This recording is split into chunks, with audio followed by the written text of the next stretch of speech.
प्यारे बच्चों, आज के क्लास में आपका स्वागत है। आज हम लोग कक्षा 9 से कोशिका के बारे में विभिन्न कोशिकांगों का अध्ययन करेंगे। उन कोशिकांगों में हम लोग कोशिका द्रव्य के अंदर पाए जाने वाले अंतःप्रद्रव्य जालिका, माइटोकॉन्ड्रिया और गोल्गी काय का अध्ययन किया है। आज कोशिका द्रव्य के अंदर जो और विशिष्ट संरचनाएं पाई जाती हैं उनके विषय में अध्ययन किया जाएगा। उनमें आज हम लोग प्रारंभ करते हैं लवक से। लवक कोशिका द्रव्य के अंदर एक अंतर्निहित जैव कोशिकांग है और यह रंग के आधार पर तो विभिन्न प्रकार का होता है। लवक का नाम हैकेल ने दिया था। हैकेल ने इसका नाम दिया था लवक। लवक का नाम किसने दिया? हैकेल ने दिया। प्लास्टिड शब्द जो लिखा हुआ है प्लास्टिड, यह नाम जो है 1885 में AFW सिम्पर, कब? 1885 में प्लास्टिड शब्द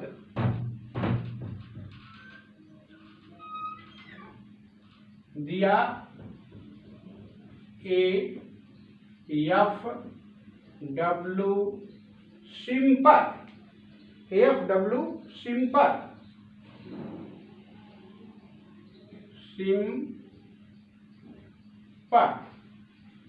AFW सिम्पर ने नाम दिया प्लास्टिड।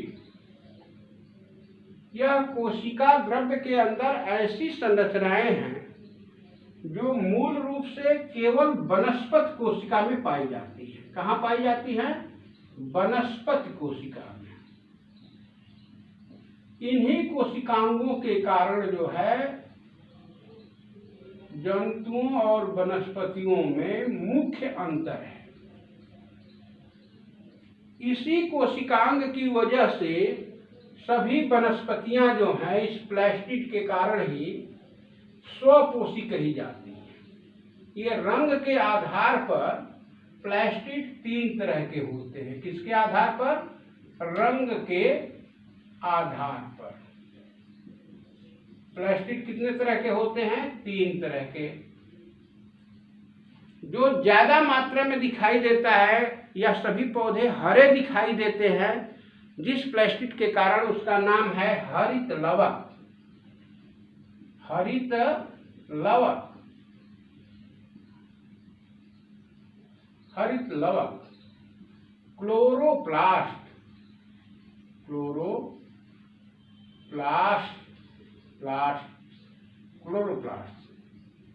हरित लवक। दूसरा, आप लोग देखे होंगे पौधों में कि रंगीन पुष्प दिखाई देते हैं, फलों के रंग अलग होते हैं। ये क्यों होता है? सभी तो हरे दिखाई देने चाहिए लेकिन कुछ आप रंगीन देखते हैं। वह अलग प्रकार का लवक है, उसका नाम है वर्णी लवक। क्या नाम है? वर्णी लवक। इसको कहते हैं क्रोमोप्लास्ट।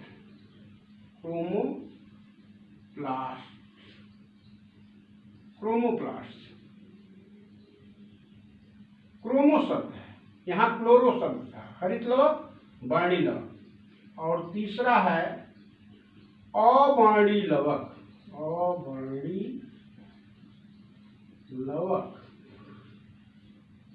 अवर्णी शब्द है ल्यूकोप्लास्ट।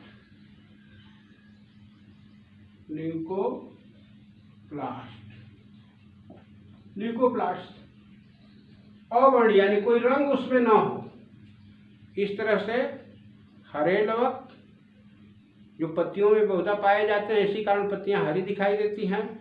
पुष्पों में, फलों में रंगीन लवक पाए जाते हैं जिन्हें वर्णी लवक, और जो जड़ हैं या कुछ भोज्य पदार्थ ऐसे हैं जो तनों में संचित होते हैं, उनमें किसी प्रकार का जो है रंग नहीं होता है, उसे अपर्णीय लवक या ल्यूकोप्लास्ट कहते हैं। इस प्रकार से रंग के आधार पर ये 3 तरह के लवक होते हैं।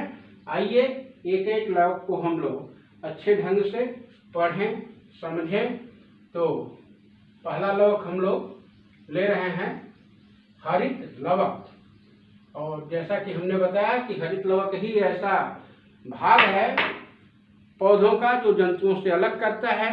इसी कारण पोषण को हमने 2 भागों में बांटा गया था, जिसमें हरित लवक पाया जाता है वे स्वकोषी। कुछ पौधे ऐसे हैं जिसमें हरित लवक नहीं पाया जाता है, जैसा कि आपको पढ़ाया गया होगा कि जीवाणु हैं, विषाणु हैं, आपके कवक हैं, यूकैरियोटिक कोशिकाएं जो विकसित हैं उनके अंदर तो ये संरचना विकसित हुई, लेकिन जो प्रोकैरियोटिक थी उनमें संरचनाएं विकसित नहीं थी। तो लवक का एक हम अध्ययन करें। देखिए आपका ये चित्र है, इसमें जो है हरित लवक बनाया गया है।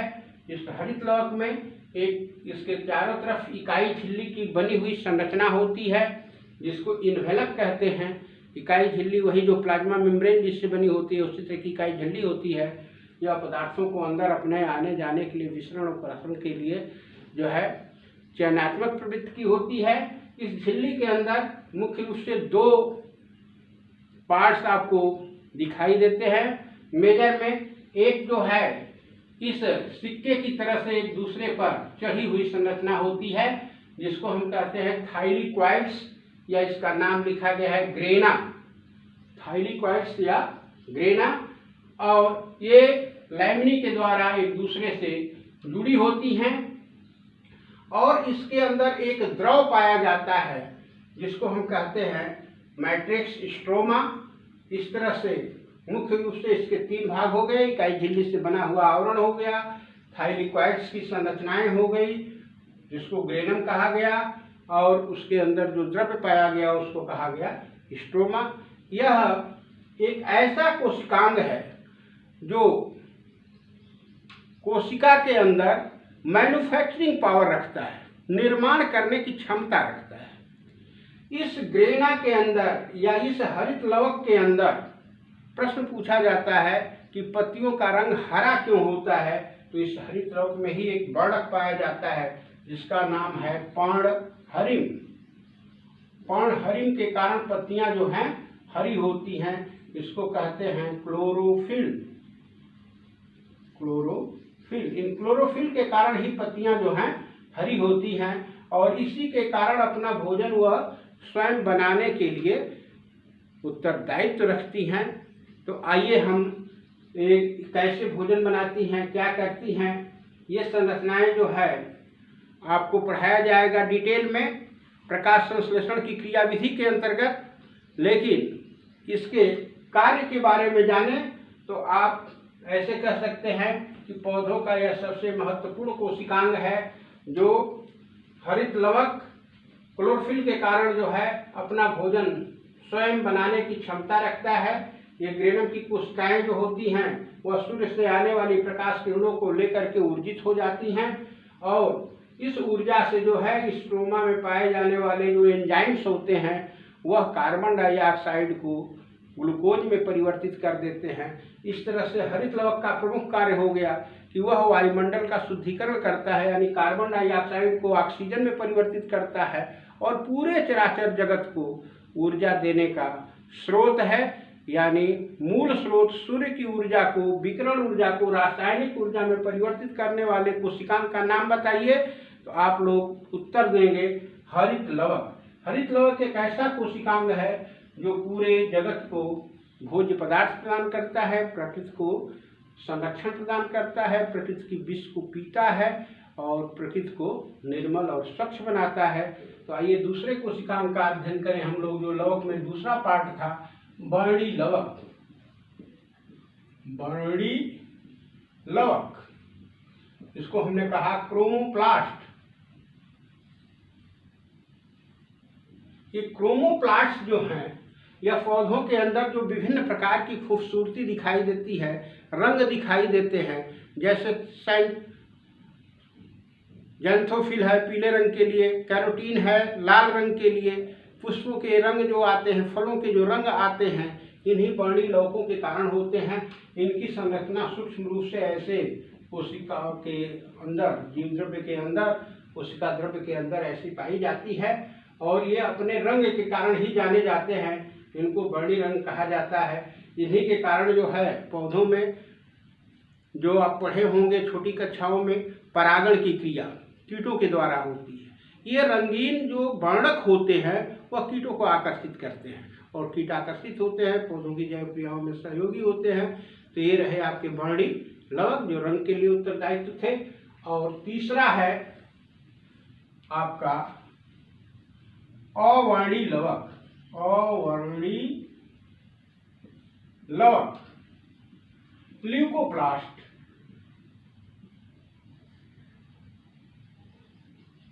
ये ल्यूकोप्लास्ट जो है, आप लोग देखे होंगे कि पौधों में भोज्य पदार्थ जो हैं वह कुछ जड़ों में भी संचित होते हैं, कुछ भूमिगत तनों के अंदर संचित होते हैं। अगर आप लोग सबसे साधारण अपने अगल बगल या रोज जो है लगभग उपयोग करते होंगे, आलू को काटें तो आलू के अंदर जो उसका स्टार्च है वह रंगहीन होता है।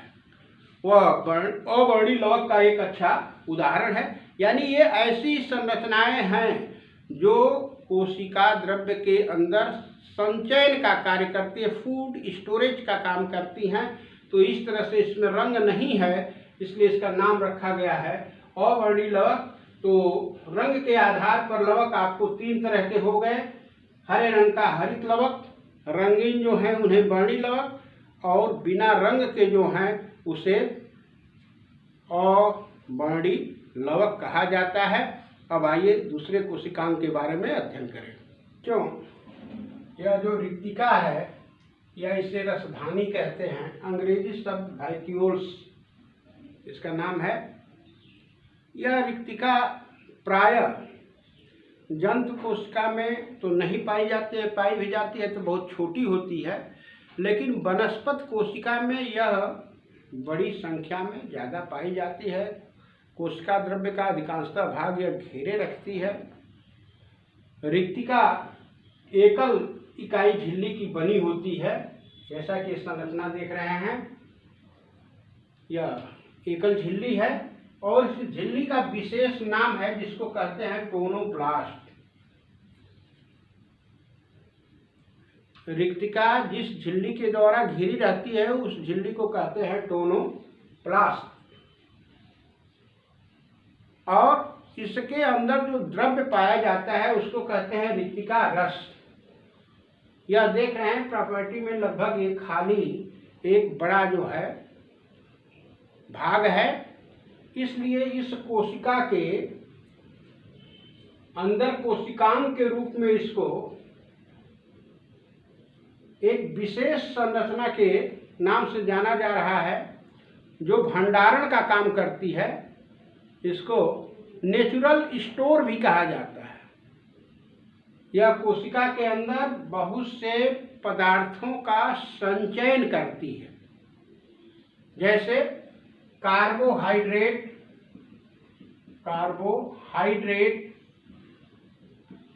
वसा, प्रोटीन, विभिन्न प्रकार के वर्णी लवक,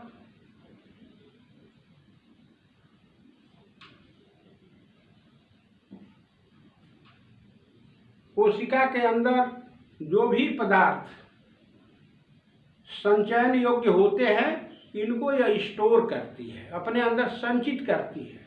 और संचित ही नहीं करती है, जब आवश्यकता होती है कोशिका को तो श्रावण भी करती है, कोशिका की पूर्ति भी करती है। इस तरह से इसका प्रमुख कार्य हो गया कि यह टोनोप्लास्ट से घिरी हुई संरचना जो अपने अंदर संचित पदार्थों के श्रावण और संचयन का कार्य करती है। आवश्यकता पड़ने पर स्रावित करती है और नहीं तो कोशिका की निर्मित चीजों का अपने अंदर संचयन करती है। इस तरह से हम देखते हैं कि रसधानी जो है वह एक विशेष क्रिया का नियंत्रण कर रही है, जिसको हम कहेंगे अक्सर विसरण और परासरण। आपको पीछे अध्ययन दिया गया होगा विसरण परासरण का, जानते होंगे, नहीं तो यहाँ फिर रिपीट कर दे रहे हैं कि अधिक सांद्रता से कम सांद्रता की तरफ गति होती है तो उसको आप कहते हैं विसरण। या विशेष प्रकार के झिल्ली के द्वारा फिर यही क्रिया होती है अधिक सांद्रता से कम सांद्रता की तरफ, तो उसे कहते हैं परासरण। तो इस तरह से यह कोशिका के अंदर एक स्फीत दाब का नियंत्रण करती है, टारगेट प्रेशर को भी नियंत्रित रखती है। यह कोशिकांग जो है बहुधा पाया जाता है वनस्पतियों में। वनस्पतियों का आकार काफ़ी बड़ा होता है, तो उसमें अधिकांशतः क्षेत्रफल में कोशिकाएं पाई जाती हैं। तो आपके कोशिका द्रव्य के कोशिकांग में हमने 5वां कोशिकांग रिक्तिका के बारे में आपको बताया। यहाँ 1 नंबर का बहुत इंपॉर्टेंट प्रश्न आता है कि बहुविकल्पी में ही आता है, दे देता है अक्सर कि रिक्तिका की झिल्ली को कहते हैं, उसी में आपको दे देगा क्लोरोप्लास्ट, क्रोमोप्लास्ट, ल्यूकोप्लास्ट, टोनोप्लास्ट, सब में प्लास्ट लगा हुआ है। तो आप हमेशा रिमाइंड करें, याद रखें कि रिक्तिका के चारों तरफ की जो इकाई झिल्ली होती है या इसकी दीवार जो होती है उसको कहते हैं टोनोप्लास्ट। और इस तरह से आप रिक्तिका के बारे में जानें। यह जो है बहुधा वनस्पति कोशिकाओं का एक विशेष अंग है। आगे फिर हम लोग दूसरा कोशिकांग पढ़ेंगे। हाँ, तो बच्चों ये राइबोसोम्स जो है यह 1955 में वैज्ञानिक पैलाडे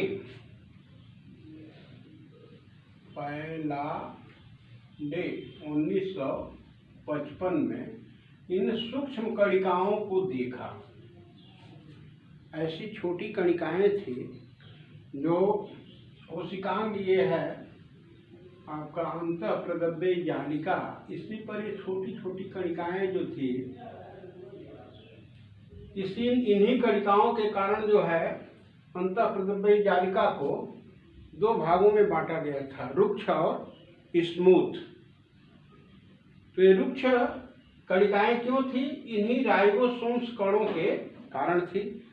वैसे कोशिका द्रव्य में भी पाया जाता है, माइटोकॉन्ड्रिया में भी पाया जाता है, केंद्रक द्रव्य में भी पाया जाता है।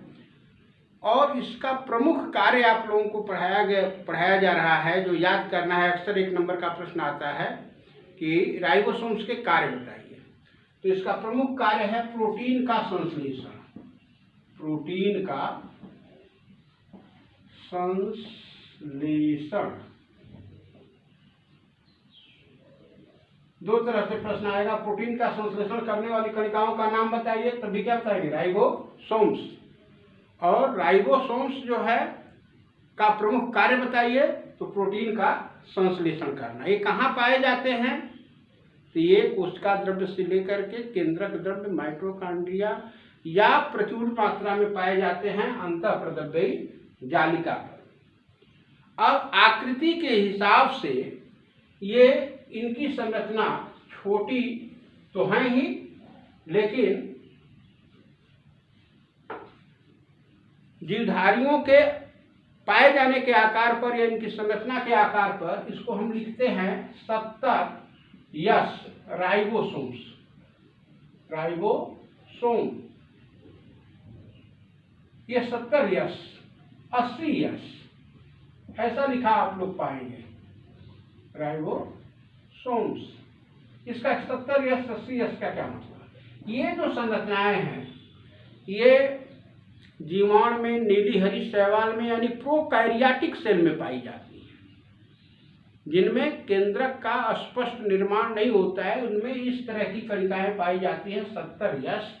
और जो विकसित हैं जिसमें स्पष्ट केंद्रक पाया जाता है, जिसको आप कहते हैं यूकैरियोटिक, वह सभी वनस्पतियों एवं जंतुओं जो आपको विजिबिलिटी में है या उसमें स्पष्ट केंद्रक पाया जाता है, उसके अंदर ये पाए जाते हैं 80 यस। तो यह ऐसा कोशिकांग है कि है तो छोटा, लेकिन प्रोटीन संश्लेषण के लिए बहुत ही महत्व रखता है।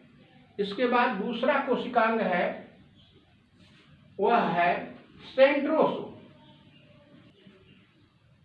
तो ये सेंट्रोसोम जो है वह केवल और केवल जंतु कोशिका में पाया जाता है। ये ऐसा विशेष कोशिकांग है जो वनस्पति कोशिका में नहीं पाया जाता है, जंतु कोशिका में पाया जाता है। और इसकी संरचना जो है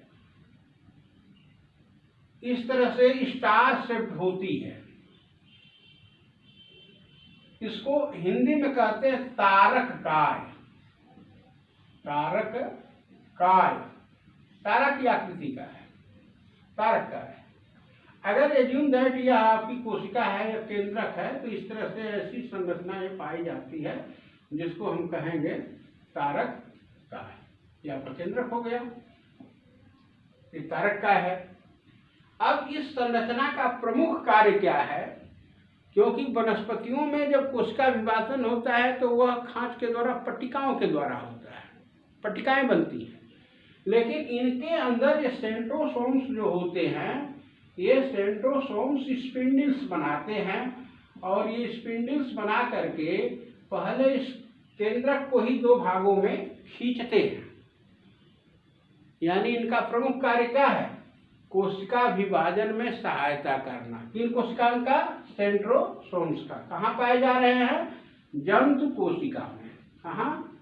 जंतु कोशिका के अंदर, जंतु कोशिका में पाए जा रहे हैं। अब ये स्पिंडल्स खींचते हैं तो धीरे धीरे इनका केंद्रक दो भागों में टूट जाता है और फिर इसके अंदर खांच बनना शुरू हो जाती है और वन टुगेदर मिल करके कोशिकाएं दो भागों में बट जाती हैं। तो ये विशिष्ट कोशिकांग है जो जंतु कोशिका में पाया जाता है, जिसको कहा जाएगा सेंट्रोसोम्स। और यह प्रमुख इसका कार्य भी हो गया, यह जंतुओं के अंदर कोशिका विभाजन में सहायता करता है। अगला कोशिकांग है वह है लयन काय या लाइसोसोम। लयन काय, लयन काय,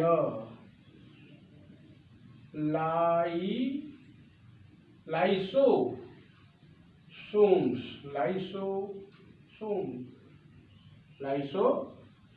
लयन काय या लाइसोसोम्स।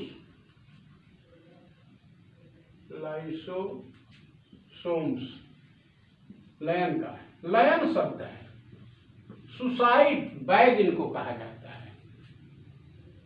यह सुसाइड बैग की खोज जो है सीडी दुबे ने 1955 में किया था। कौन किया था? सीडी दुबे, 1955। ऐसी एक थैली देखी कोशिका द्रव्य के अंदर जो अपनी एक विशेष संरचना रखती थी, जैसा कि इसका नाम भी है लाइसोसोम्स। ये जब फटती है तो लयन करती है। ऐसी कोशिकांग है कि जो कोशिका के पदार्थों को ही पचा देती है, अपना ही नष्ट कर डालती है। इसलिए इसका नाम रखा गया लयन का या लाइसोसोम्स। ये लाइसोसोम्स जो हैं वह मृत कोशिकाओं को या जिनकी आवश्यकता नहीं है वे कोशिकांग जो होते हैं उनको पचा करके और विभिन्न प्रकार के अवयवों में परिवर्तित कर देती है और इसको हम लयन काय कहते हैं। इस तरह से कोशिकांगों के बारे में अध्ययन दिया गया। अक्सर प्रश्न आता है 2 नंबर का, पूछा जाता है कि जंतु कोशिकांग और वनस्पति कोशिकांग का आपने अध्ययन किया। जैसे अभी हमने सेंट्रोसोम में पढ़ाया तो कहा कि यह जो है जंतु कोशिका में पाई जाती है। हरित लौक पढ़ाया तो कहा कि वनस्पति कोशिका में पाई जाती है। तो आपको ये स्पष्ट करना है कि पादप कोशिका और जंतु कोशिका में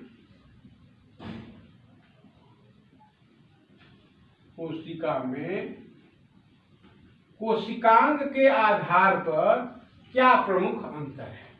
आइए इसको दोनों पढ़े हैं कोशिकांग, अभी स्मृति में है, देखा जाए कि क्या अंतर है। तो अगर संरचना के आधार पर देखा जाए, दोनों कोशिकाओं की संरचना दिमाग में बैठाइए तो एज्यूम करेंगे, मान लीजिए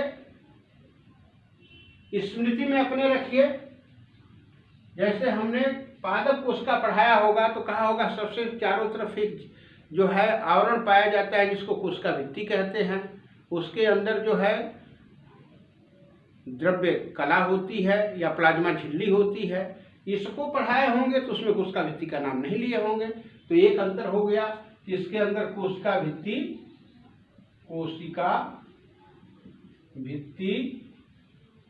पाई जाती है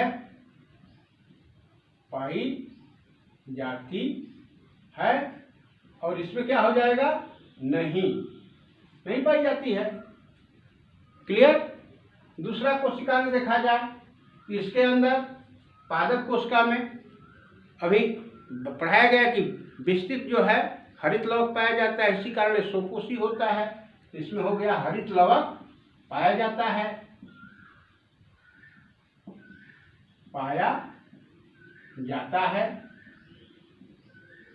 इसमें हो गया नहीं। और क्या कोशिकांग सर्च करें दिमाग में, क्या है जो वनस्पति कोशिका में पाया जाता है लेकिन जंतु कोशिका में नहीं होता है, तो एक कोशिकांग आ जाएगा जो सुविकसित अभी पढ़ाया गया, रिक्तिका।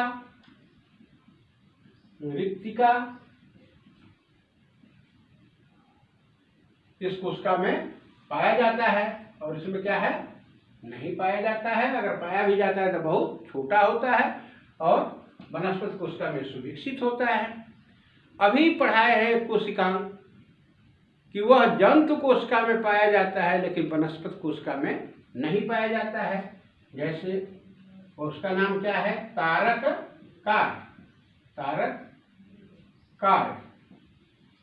यह वनस्पति कोशिका में पादप कोशिका में नहीं पाया जाता है।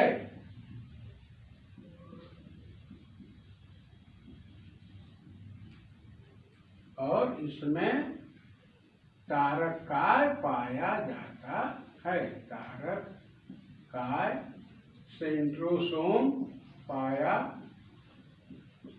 जाता है। इस तरह से आप लोग जंतु कोशिकांग और वनस्पति कोशिकांग दोनों का अध्ययन किए। अब उसमें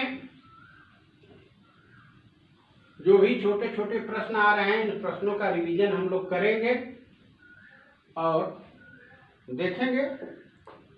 तो कोशिका द्रव्य के अंदर जितने भी कोशिकांग जो इलेक्ट्रॉन सूक्ष्मदर्शी द्वारा अध्ययन किए गए, उनको आपको उनके कार्यों के आधार पर, उनकी संरचना के आधार पर बताया गया। हमें पूर्ण विश्वास है कि कोशिकांग आपको समझ में आए होंगे और आप इसे अध्ययन करें, अच्छे ढंग से समझें। अगर कोई चीज़ें समझ में नहीं आ रही हैं या कोई दुविधा है तो उसको स्पष्ट रूप से निसंकोच प्रश्न के माध्यम से, चर्चा के माध्यम से आप हमसे जानकारी प्राप्त कर लें। धन्यवाद।